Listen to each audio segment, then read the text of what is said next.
Welcome to the CXR channel, our premier podcast for talent acquisition and talent management. Listen in as the CXR community discusses a wide range of topics focused on attracting, engaging, and retaining the best talent. We're glad you're here.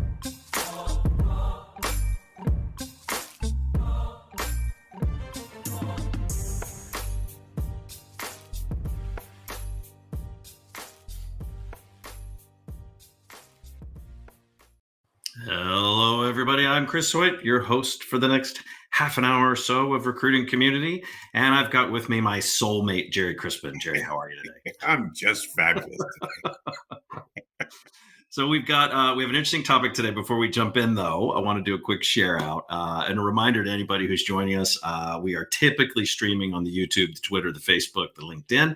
And of course, cxr.work/podcast. You can check us out there. You can also subscribe on any of the other places that you may listen. So be sure to listen and like and do all that good stuff that helps us promote this. This is an interesting labor of love for us. This is the episode 300 and some odd.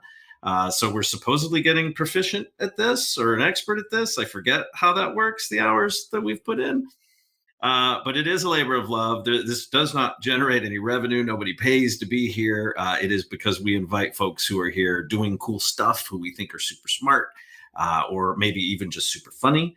We probably have a little bit of that, both of that today, which I'm super stoked about because we got a fun topic today, assessments. We're going to talk a little bit about assessments and what those kind of mean, because we got a lot of folks that are sort of working through those. But Jerry, before we do that, I want to share, we had an update that came out on the community this week, on the CXR community this week, called Networks. And this, I'm super pumped about this. So if you are a CXR member, whether alumni or a current member, and you are registered on the site, if you're not, shame on you, go register. But if you're registered on the site, now within your profile, there is a dynamically created by ChatGPT. There is a dynamically created it's not ChatGPT, but it's a networking feature. So if you have if you're in the same city as someone within, I think we have 4,500 some odd people that are registered alumni and current members. If you're in the same city, you're going to pop up with like an Austin link there, and you're going to see all of your counterparts that are in Austin or in Texas or in New Jersey, or no longer New Jersey, where you may be. It also will dynamically update for folks who have been to our online meetings. Or if you have been to a live meeting, like we just recently did the marketing and branding, you can easily click that and see everybody that's connected there, job title, areas of interest, and so on and so forth. That is a big update this week that I'm pretty stoked about. It's great. I love it. Yeah, super chatty today. Jerry is super chatty. He's ready. He's ready in chatted up mode. Okay, well, let's jump in. So we have a fantastic guest today. I don't believe it is her first time on the show. Caitlin, how are you? Fine, thank you. Thanks for having me today. I really appreciate it. Yeah, we love having you on. So let's do this. For those who may not know who Caitlin MacGregor is, why don't you give us kind of that escalator pitch? So kind of give a little bit of a background, a minute or two, to just kind of give us some reference point for the conversation we're going to have and why they should be paying attention to what you say today. So my name is Caitlin MacGregor. I'm the CEO and co-founder of Plum. And we have taken best-in-class industrial organizational psychology and married it with technology so that we can scale to every candidate and every employee and really understand the human behind the work and use data that is 4 times more accurate than a resume at predicting on-the-job success and increasing retention and diversity, equity, and inclusion. I love that. And how long have you been doing that work, Caitlin? It's been just over a decade. How's that feel? Amazing. We have incredible proof points and reference customers that are singing our praises. We were just on the cover of the business section of the New York Times. And we've got some incredible case studies to reference, as well as new ones coming out. And so, when we were talking about the science, you need the track record and the history and the evidence to show the proof. And so it feels really good to have all of that, and to have, we're in 26 countries globally with large global enterprise customers. So it takes time to get there, and it feels really good. It feels like the market, every conversation that we have, it's not about assessments. It's about the labor crisis and how to solve for the fact that there's not enough skilled talent and you can't hold on to the talent you have. And it feels really good to know that Plum can solve for the macro conditions that every company is trying to figure out how to solve for. I love that. I see. Oh, go ahead, Jerry. No, I was just going to say, it's the science issue. We tend to think of our profession as art and science, but unfortunately, in most places, the art is way more than the science, and fundamentally, we need a better balance, especially in that choke point of where we select, as well as where the candidate selects. And I'm just a fan of the fact that we need better tools to do that. Thank you.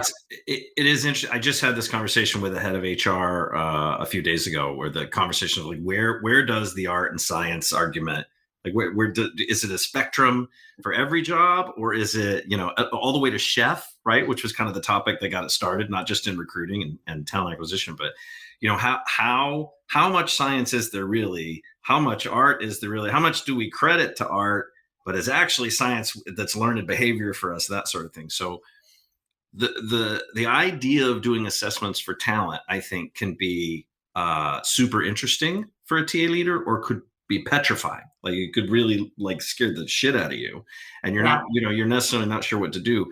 Caitlin, not from a Plum perspective, but from a Caitlin MacGregor, expert in the space, decade, talking about this stuff perspective, what would you tell a TA leader who's sort of thinking about assessments and doesn't really know much about them other than like a Hogan, right? That's the type of thing they're familiar with. I think there's so many things to say, but I think a really great place to start is on common ground that I think I don't think there's a single talent acquisition leader that would disagree that structured interviews, we can all agree that when it comes to art and science, structured interviews is something that everyone will say, yes, a rigorous structured interview process, that's critical for success. Nobody's like, nope, we don't need that anymore. Everyone will say, if we want to make sure that we are being fair and equitable, we're going to have structured interviews as part of the process. So we can all agree with that. Where the difference of opinion starts to happen is, what are you doing before that structured interview? So if we all agree that common ground, that's a necessary process, then the question is, who are you using your valuable human hours on in that structured interview? And in the age of ChatGPT, you can take your resume and you can take a job description and say, give me the perfect cover letter and the perfect resume that'll get me to that structured interview. That's not, we've known for a long time that resumes were something that was designed over 100 years ago to, show you that top, 3% or 5% of the population that had gone to university and all those things. We know that, resumes don't work in 2023, but we're terrified on what's the alternative. And so then we go to technology and say, okay, well, we're going to let technology automate it. But if you look at every job board, applicant tracking system, human capital management system, the way that they are deciding who gets to go to that structured interview is some form of resume parsing and taking a bag of keywords from a resume and matching it to a bag of keywords from a job description, which now with ChatGPT can be completely gamed. And so it's really about, let's pause and look at, in 2023, what are our options of getting people to that structured interview process, and what is the most objective, fairest, most scientifically valid to ensure that you're having the right conversations with the right people. And most people don't think about assessments that way. They start with Myers-Briggs and what they know about Myers-Briggs, or a DISC assessment. And so it's helpful to take a step back and say, okay, in World War II, assessments were created to help, as men re-entered the workforce after coming back from the war, how to get along with women that had taken over their jobs. That's where things started. And that's where Myers-Briggs was developed. That's where DISC assessments came out of. a lot has changed since then. Please stop making that the benchmark for how we think about assessments in 2023. Like, that's like saying, your understanding of a telephone is like a can with a wire, with a string in between.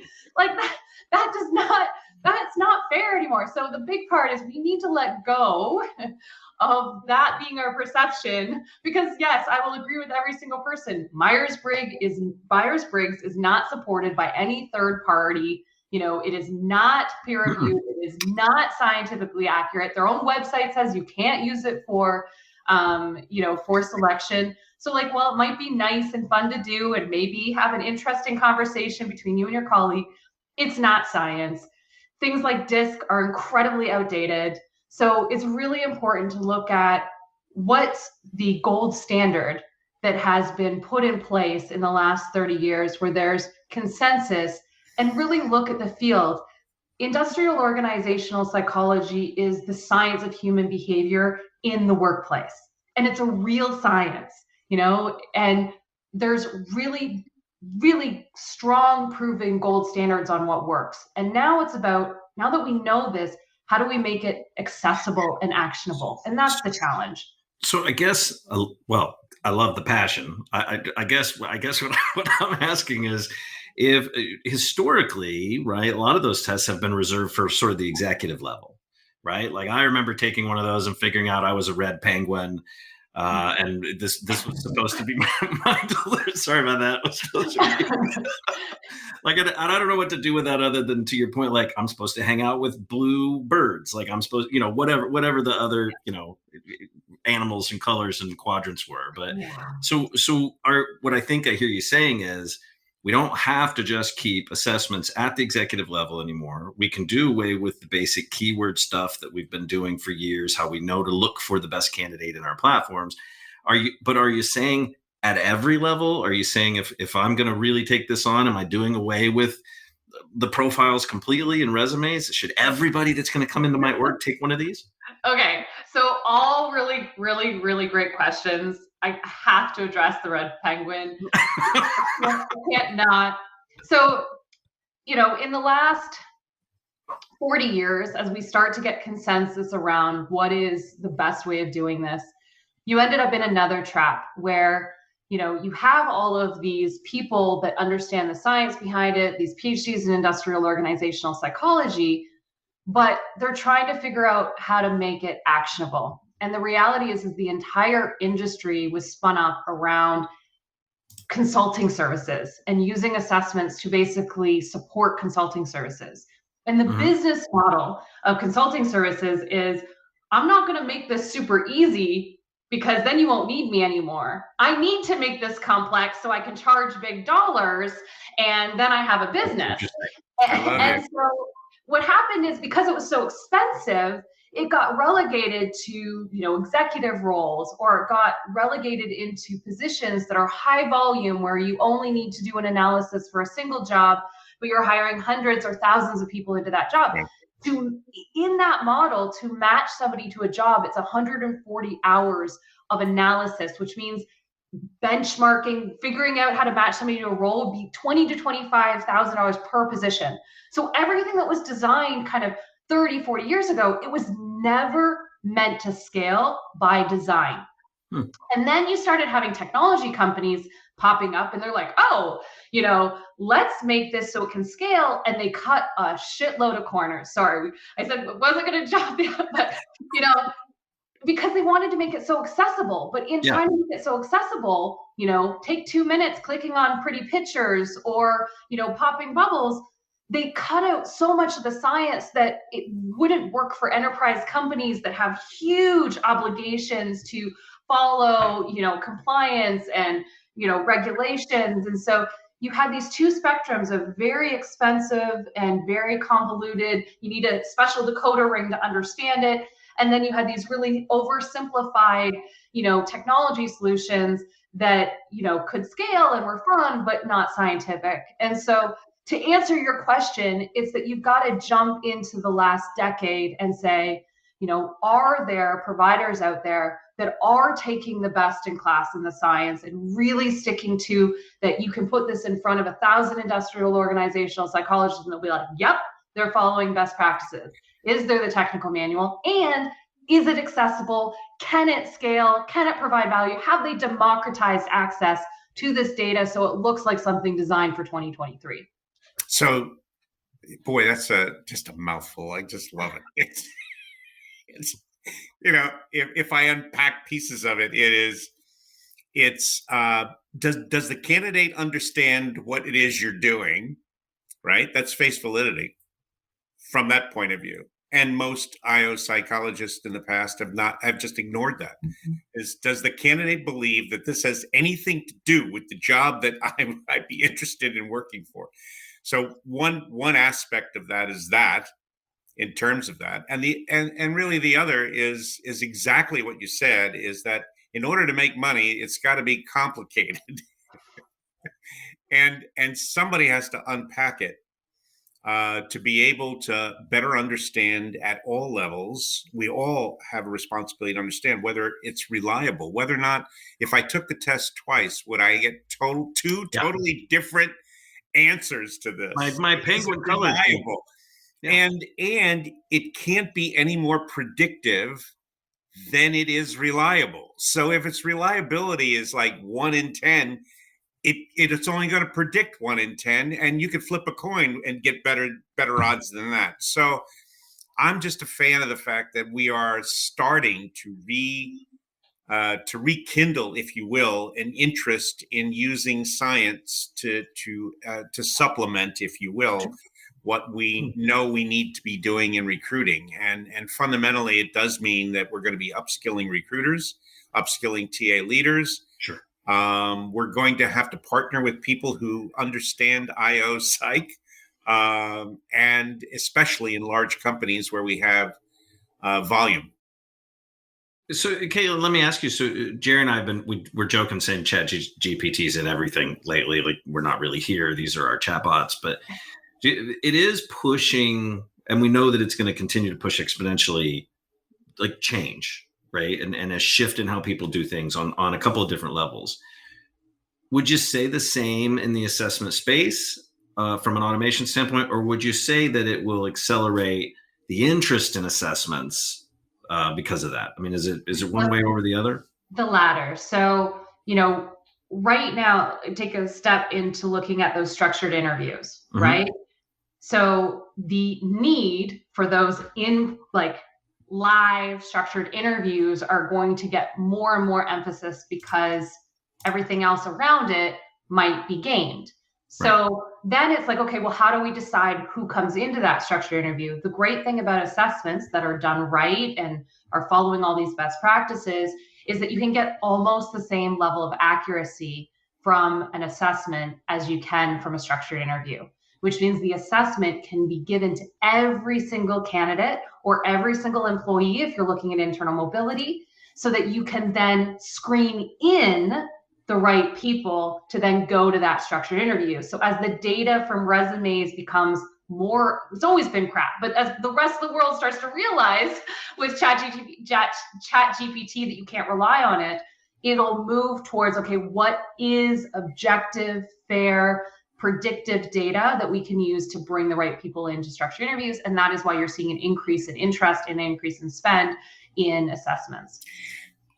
The one thing that I'm loving in this conversation is, if you're right, and I think you are, the data says that it's going this way. The data says we're going to do this, but I love the emphasis on structured interviews, because I will tell you that if I took 5 people who say they know structure or give structured interviews, I will get 5 different definitions, 5 different methods for creating that structured interview, some of which and most of which will embody part of what is probably in your mind if I asked you to define exactly how all that should take place. But fundamentally, we're going to have to set standards in our profession for what a structured interview should entail. What are the critical elements? How do we get to those critical elements? And how do, so that we could reliably do a structured interview at any point in time. But I want to make sure we're saying and hearing the same thing. So is the data showing us that assessments on the front end lead to better structured interviews, behavioral interviews, or is the data saying these assessments can be done instead of having to do structured interviews? Neither. What it's saying is that, if you get 1,000 people, everybody will say, I don't have time. I'm not giving more than a few seconds to each resume, which means I'm probably using some sort of resume parsing, right? And I'm looking at a short list of resumes to then decide who's going to come in for a structured interview. When you use an assessment that's looking at people's transferable innate talents like innovation, communication, execution, and how they align to the behavioral needs of a job, which is effectively what we're trying to get at, we're saying that data, that alignment between what somebody naturally is good at and what is naturally needed in the job, that when you find that match and you have somebody that's like a 99 match or a 98 match or 80 match, what's happening is that you're getting a short list of people that you're looking at that's completely different than what they've done historically. And what we're trying to say is, like, you may have things like, I need somebody that has 10 years of experience in our industry with a competitor doing X, Y, and Z. Right. They may have all of that, but they were a shit performer, but they have all of that and they'll get through to do the structured interview. With ChatGPT and things like that, they'll be able to check a lot of boxes and maybe squeeze through where they couldn't have before. With something that is an assessment, you're going to now see people that maybe have 5 years of experience and maybe worked in a different industry, but are a 99 match, meaning if you gave them 3 months of additional on-the-job training or 6 months on the job training, they may actually be able to outperform that person with 10 years of experience. And you may be able to pay them less, and you may be able to actually get them to stay in that job for now twice as long or 3 times as long, because they are grateful that you brought them into that industry at 5 years instead of that person that was at 10 years. And so you're interviewing, your structured interview is you're interviewing completely different people. And it's not that other data doesn't matter, but you're seeing people at the top and then using your judgment. Is 5 years actually okay if they have 99? You're seeing the people that the system that we've been using forever favors. So it occurs to me as you're saying that this will also greatly diversify, ideally, that pool of people that gets whittled down for you in advance. It changes the way that we reorder the funnel. And so that funnel typically gets whittled down by humans who are screening very quickly on the basis of their bias to get to what they think are a smaller pool of folks who we should spend more time or energy on. And somewhere in there might be an assessment. But fundamentally, what I'm hearing from Caitlin is we could be doing this at the top of the funnel or closer to the top of the funnel, and fundamentally then be operating more seriously with a structured approach with fewer people, but a better band of those who would be more successful. Well, and less bias. Less bias, so therefore more diverse. Yeah, like we've taken out like 50% of where we typically apply the biases. Exactly. And think about it. This doesn't just apply. I mean, we talk about talent acquisition often as if we are sourcing outside the organization, but more and more TA leaders are in a position where they can source internally with their existing employees. And think about it, all the time when people get to senior levels, they'll be like, oh, they've been in marketing for a decade, but we need somebody in HR to help us with employee branding. Now we're going to pull somebody from a totally different background and a totally different department and pull them into a new role, and they excel. But it's so hard to be able to do that unless you have kind of that network effect of that hiring manager knows somebody that referred them, and it's all about who you know internally sometimes to get those cross-departmental opportunities. But this is what we need to increase retention in 2023 is people want those growth opportunities. So when you have this assessment data, you can now match people internally to your open roles that don't fit the traditional, past experience check marks, but have those transferable soft skills that'll allow them to perform if just given the opportunities. So when you go to ISO Are you going to be doing some case studies relative to essentially that happening? So PSYOP? Yeah. To the PSYOP conference? Yeah. Yeah, we're on stage with Whirlpool talking about their success. So they increased, retention by 77%. They increased their hiring of underrepresented minorities to 78%. And so we'll be talking about the impacts on DE&I, the impacts of being able to screen in people they weren't looking at before and increasing retention, and talking about using this also to identify leadership potential. Nothing about past experience actually predicts if you're going to be a successful people leader. It's all about these innate talents and whether or not you are actually, do you want to solve the problem yourself, or do you want to help other people and help them with their problems and be a people leader? And you can assess for all of that very early in people's careers. I think PSYOP will be a good practice for then doing that same case study with some of the TA leaders who are in a position to actually use the data. But I have a question for that, because I want to come at it sideways. So I had a talk with a leader literally yesterday, who her passion is internal mobility. And we talked for about an hour about what that means at an organization. And I think she and I agreed that one of the biggest challenges to internal mobility is the cultural issue of stealing my talent. It's not the company's talent, it's my team, et cetera. Caitlin, I'm just curious, implementing something like this internally, have you seen if having the data, having an assessment like this helps with that cultural challenge at all? Or is that that challenge is just going to be there until it gets addressed? The bigger business problem right now is the amount of money that is being lost by the company on employee turnover.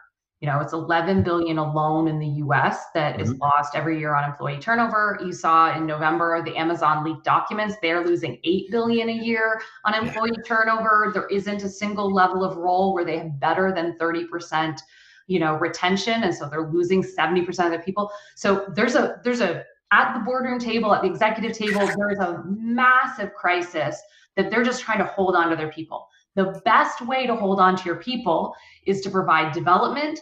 And part of that development and growth is new opportunities within the organization. So the need of the organization is now becoming a bigger priority than the individual managers that are trying to make sure that they keep hitting their targets and getting rewarded by holding on and boarding their people. There is this sentiment of change that, the talent is the IP of the company. It is up to the company to maximize its people, and it's not about the manager's need. It's about how do we hold on to these people. And I'd say this part of the power balance, like post-pandemic world, people can shop around and find jobs without changing geographic locations. It's easier than ever. And so companies are having to change in order to keep up with this. And the message is very, very clear. If you can capture better development opportunities and internal mobility opportunities for your employees, it'll dramatically improve your retention. And that's identifying diverse leaders early on and providing those opportunities where they wouldn't have get them elsewhere.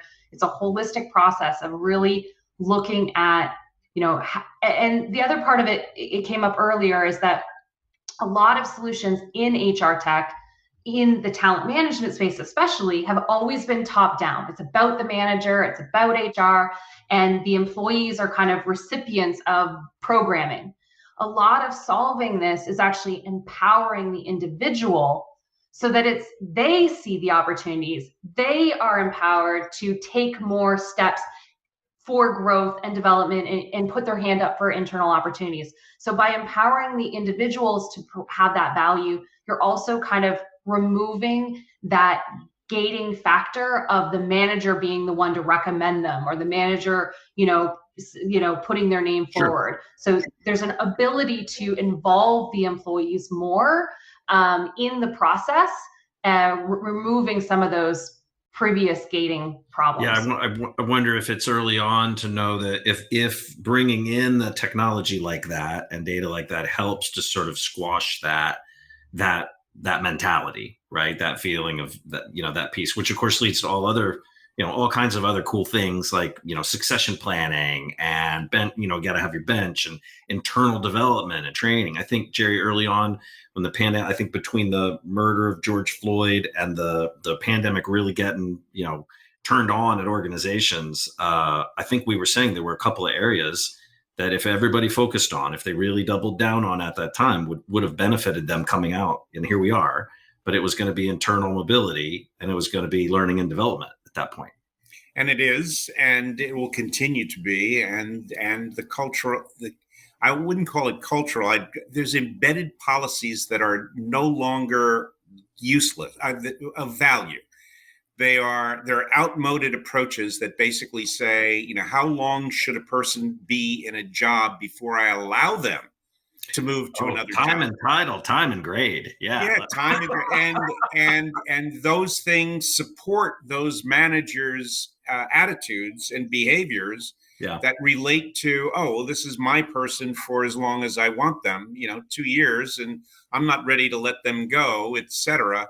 And it should not be their decision. It should have to do with what the company is attempting to accomplish and the speed with which somebody who's performing, even if it was only for a short period of time, might be able to demonstrate that they could perform in a way that added more value to the corporation.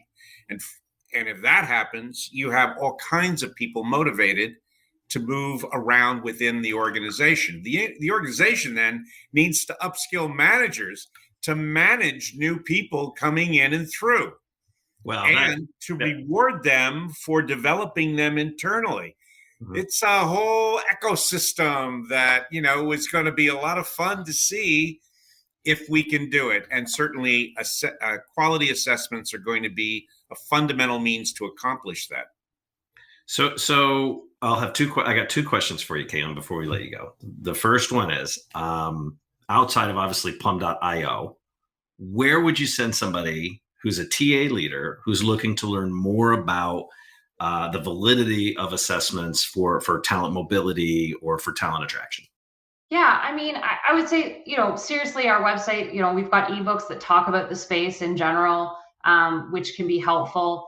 Part of it is that education piece. I also think, we allow people to take the assessment at no cost to try it out themselves, just to get an understanding of how far things have evolved. And Jerry talked about it earlier.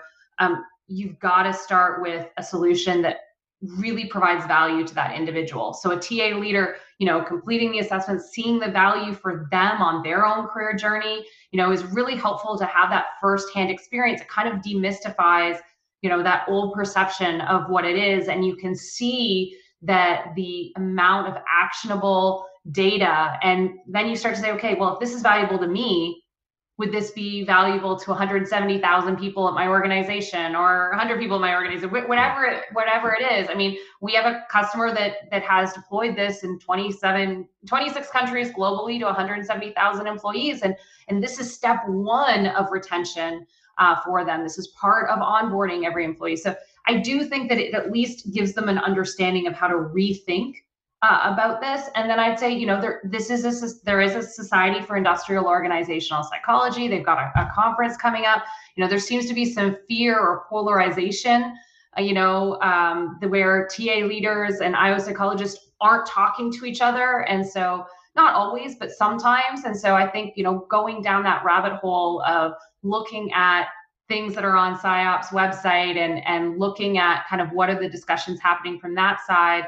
This is their craft, and there is a science and rigor behind it. And there's a lot of consensus and best practices that are agreed upon there that are good to get familiar with. I love it. Good stuff. All right. So Caitlin, my next question, we ask all of our guests this at the end of the show.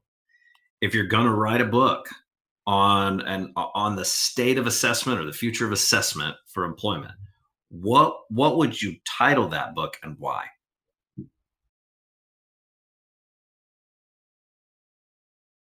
That is such a great question. You were talking about bringing on funny people before, and I'm like, oh, what's the witty way? To do this something along the lines like, if you want to be people-centric, let's start with understanding your people. Here's the way to do it in an objective, fair, scientific way. It is the longest book title we've had mentioned, but I do appreciate where you're coming from. Caitlin, who do you give the first signed copy to? You guys, of course. Can't give it to us. That's the only rule. Can't give it to us. The first person I give it to, oh my goodness. That is honestly, my kids. And I'll tell you why. Wow. My kids are going to be entering the workforce in the next 10 years. And I don't care if they become doctors, lawyers, nurses, teachers. I just want them to find careers that make them happy, fulfilled, and allow them to thrive. And when I look around, I genuinely know that we can help make that happen. And I'm doing this because I want to give them a better future than the current way that people are finding jobs, whether or not it's right out of school or mid-career. We need to be matching people to jobs that allow them to flourish. And as a result, businesses will thrive. And that's what I'm doing. I love that. That's the feels right there. You got me in the feels. I love that. Well, Caitlin, thank you so much for giving us so much of your time today. I know you're super busy, and we really appreciate it. We're looking forward to seeing you at Unleash.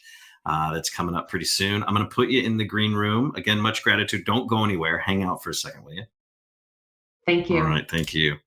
All right. Really quickly, Jerry, on the way out, we want to remind everybody, I think I even have, look at that, whammo, cxr.work/events. So that's going to take you to the calendar if you're listening or watching, cxr.work/events. You're going to find all of the upcoming scheduled events for us. You're also going to find events where Jerry and I will be at. Jerry's got an event coming up where he's speaking. We're doing some roundtable work. We've got a HR.com Endeavor event coming up. So we're excited. We got a bunch of things on the calendar. So check that out. It's not just for the current members, but you can see what's going on there. And then lastly, I'll just remind everybody, because I think we mentioned, check out a book title. There is a new book going on in the book club. How do you get that up there? There it is. That we're actually reading. This is by Greg McCowan. It's called Essentialism. If you haven't seen it already, I encourage you to check it out. You still have time. And the CXR Book Club is actually opened to everybody. So that is wide open if you're in the recruiting space and you want to come in and just sit down. We got a really great readers list that we are curating from our leaders to talk about what's going on in the space and what they think folks should be reading about. Some of those books that are coming in, they're kind of interesting selections, and others are actually pretty no-brainers. So they're going to be kind of fun list for us to go through. Jerry, you got anything else you want to share with everybody before we tell them good night? In May, I'm taking a delegation along with Barb to Israel. That's right. We're going to be checking out Israel from a perspective of their policies, how they engage people to work, how hiring takes place there. We're going to have a lot of interesting professional development meetings. We got about 15 people going to that. So our challenge is figuring out how we can share what we're learning without getting us thrown out of Israel before we want to come back. And it's not your first delegation. You've done this, for those who are listening. You've done it to Cuba. We've done it to first delegation of HR to Cuba in 60 years. Yeah. So yes, we've got some really interesting places behind us. Yeah. Is it too late for people to sign up? Is there still time? No, I think it's kind of too late. Hang out for the pictures. And that's in the summary. Yeah, exactly. All right. Good stuff. To everybody who's listening, thanks so much. Don't forget to hit subscribe so we can track the 8 people that are listening, and we appreciate it. We'll see you all next week. Thanks, everybody.